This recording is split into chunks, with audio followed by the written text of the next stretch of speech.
A gunslinger bought Infertile for Chinese girl for $1, and she gave him 6 children in 8 years. The wind howled off the snow-capped peaks of Montana, cutting through the streets of Ironwood Ridge like a jagged knife. It was the winter of 1902, and the blizzard seemed determined to bury the town under a shroud of white. Inside the drafty warehouse, however, the air was thick with the smell of damp wool, unwashed bodies, and desperation. Colt Riker stood in the shadows near the back, his hat pulled low over eyes that had seen too much violence. He was not a giant of a man, simply a man of average build, yet the way he wore his gun belt, low and tied down, gave him a presence that made others give him a wide berth. He was a retired gunslinger who had traded his peacemaker for a plow, trying to wring a living out of the hard earth, but the loneliness of his ranch was becoming a louder enemy than any outlaw he'd ever faced. On the makeshift stage, a line of women stood shivering, holding numbered cards. This was a bride auction, a meat market for the desperate souls of the frontier. The auctioneer, a sweaty man named Henderson, was trying to drum up enthusiasm for the last woman on the line. "Number 9, Henderson bellowed, his voice grating. "My Lynn. 24 years old. Strong worker, good with a needle, speaks fair English." The crowd murmured.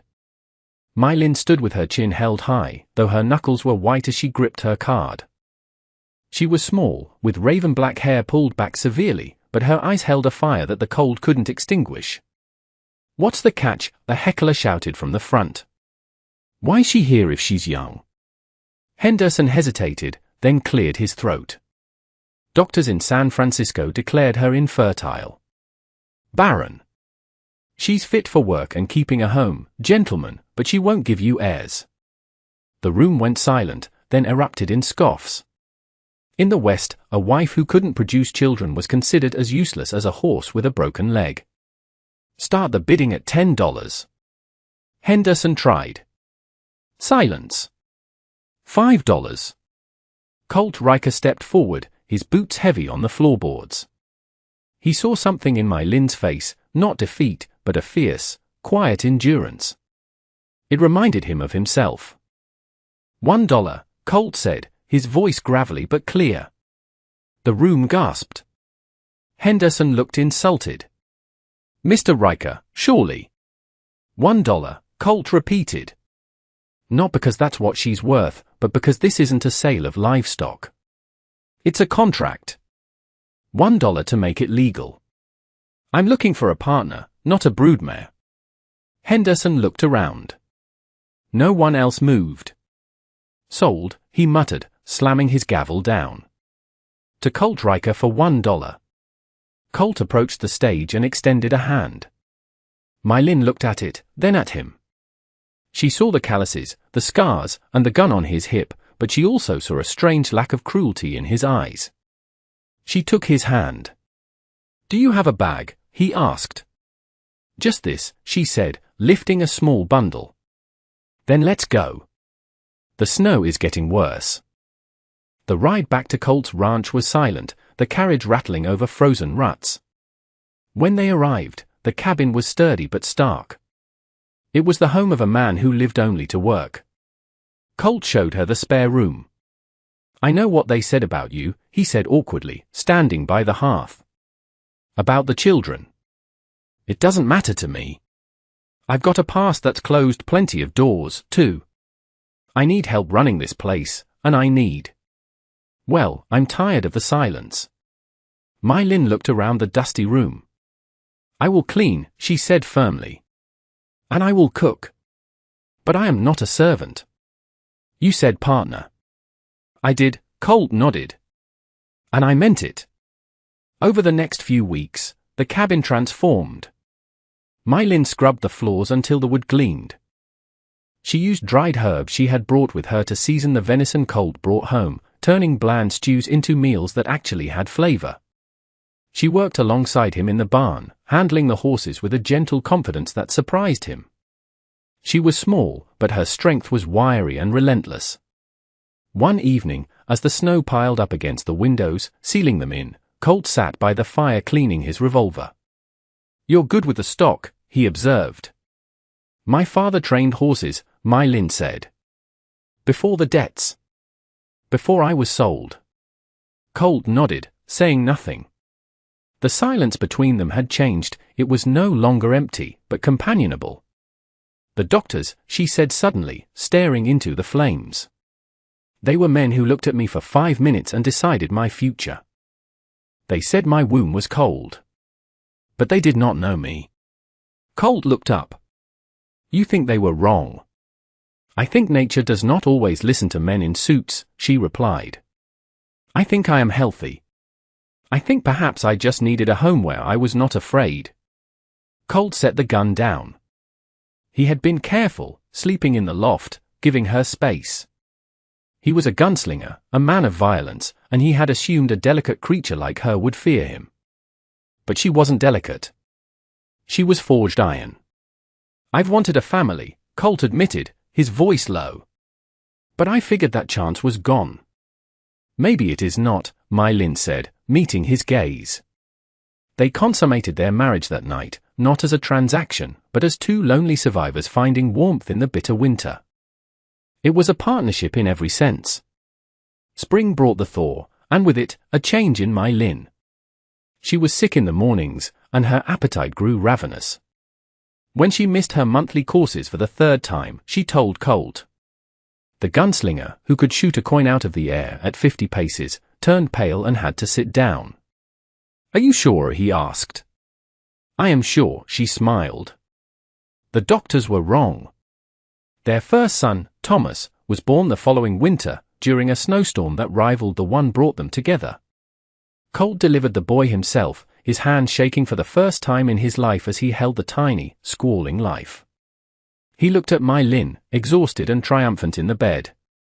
You gave me a son, he whispered. For $1, you gave me a son. A good investment, she murmured before falling asleep. But the world was not kind to a mixed family in 1903. When they went into town for supplies, whispers followed them. That's the barren girl, women would hiss. Must be a trick. Or maybe it ain't his. Colt's hand would drift toward his gun belt, his eyes hardening, but Mylin would touch his arm. Let them talk, she would say. We have the truth. That is enough. However, the truth became undeniable. The following year, Mylin gave birth again, this time to twins, Samuel and David. The town's gossip shifted from malice to bewildered awe. The barren woman now had 3 sons in 2 years. Life on the ranch was hard work. They raised cattle and horses. Mylin took over the breaking of the colts, using a method of patience and trust rather than the brutal breaking techniques common at the time. Colt managed the cattle and the business. They were a seamless team. When Colt fell ill with influenza in 1905, it was Mylin who nursed him, using traditional Chinese remedies alongside the doctor's medicine, refusing to let him surrender to the fever. You are too stubborn to die, she told him as she spooned broth into his mouth. I have too much to live for now, he rasped. By 1908, they had welcomed a daughter, Sarah, and another set of twins, James and William, in 1910. 6 children in 8 years. The house that had once been silent was now a chaotic symphony of shouting, laughter, and thundering footsteps. The infertile girl had built a dynasty. The true test of their partnership came not from biology, but from the law. In the spring of 1911, a wealthy rancher named Bartholomew Vance accused Colt of stealing breeding stock. Vance was a man who used the law as a weapon, knowing that a former gunslinger's reputation would work against him. I have a bill of sale, Vance claimed in the town courtroom, waving a forged paper.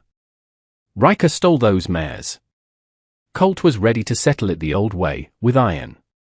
He stood on the porch, checking the action of his Winchester. I won't let him take what's ours, he said, his eyes cold. He steps on this land, I put him in the ground. No, Mylin said, taking the rifle from his hands. If you kill him, you go to prison or the gallows. Then who protects us? Who teaches Thomas to ride? Who walks Sarah down the aisle? We fight this my way. Your way. Colt scoffed. The court won't listen to a Chinese woman. They will listen to the truth if it is undeniable, she said. The trial was a spectacle. The courtroom was packed. Vance's lawyer painted Colt as a violent brute and My Lin as a foreign trickster. When My Lin took the stand, the lawyer smirked. "Mrs. Riker," he sneered. "You claim these horses are yours. Can you prove it? Or do you just do whatever your husband tells you?" My Lin sat straight, her hands folded. "I manage the breeding records," she said clearly. "My husband manages the cattle. I know every mark on every foal born on our land." "That's just word of mouth," the lawyer dismissed. "Is it?" My Lin pulled a small, leather-bound book from her pocket. "This is a log of bloodlines, birth dates, and distinctive markings for the last 8 years. The mares Mr. Vance claims he bought 3 years ago. I have records of their births in our barn 2 years prior to his date. I also have the records of their feed, their shoeing, and their medical care, signed by the town blacksmith and the veterinarian." She opened the book. "Furthermore, the mare Bessie has a scar on her left flank from a wire fence when she was a filly. Mr. Vance claims he bought her pristine. If you examine the horse outside, you will find the scar exactly where I described it." The judge ordered the examination. The scar was there. The blacksmith corroborated the records. Vance's forgery was exposed for what it was, a clumsy attempt to bully a family he thought was weak. The judge ruled in Riker's favor. As they walked out of the courthouse, Colt looked at his wife with a reverence that went beyond love. He had saved her from the auction block, but she had saved him from the noose. "You were right," Colt said, lifting her onto the wagon seat. "Your way was better." "Partners," she reminded him. As the years rolled on, the Riker ranch prospered.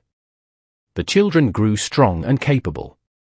Thomas took to the cattle, while Sarah showed a brilliant mind for numbers and helped run the books.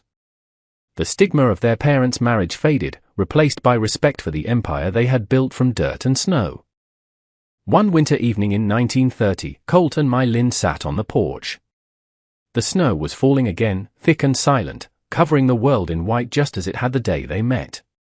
Colt was an old man now, his gunfighting days long buried, his movements stiff with arthritis. My Lin's hair was streaked with grey, but her back was as straight as ever. 28 years, Colt said, watching his breath mist in the air. "Best dollar I ever spent." My Lin laughed softly, grabbing his rough hand. "You got a bargain, Gunslinger." "I did," he agreed. "I surely did. I bought a wife and got a life." They watched the snow fall over the land that would belong to their children and their children's children. The Gunslinger and the barren girl, 2 rejects of the frontier who had found salvation in a single silver dollar. The story of Colt and My Lin serves as a profound reminder that human worth can never be determined by the labels society places upon us. While the world saw a violent man and a broken, infertile woman, they saw the potential for love and redemption in one another. Their journey teaches us that resilience is not just about enduring hardship, but about having the courage to build a future when everyone tells you there is no hope. It illustrates that true partnership is built on mutual respect and the willingness to fight for each other, whether that battle is in a courtroom or against the elements. Family is not merely a matter of blood or biology, but a fortress constructed from trust, forgiveness, and unwavering loyalty.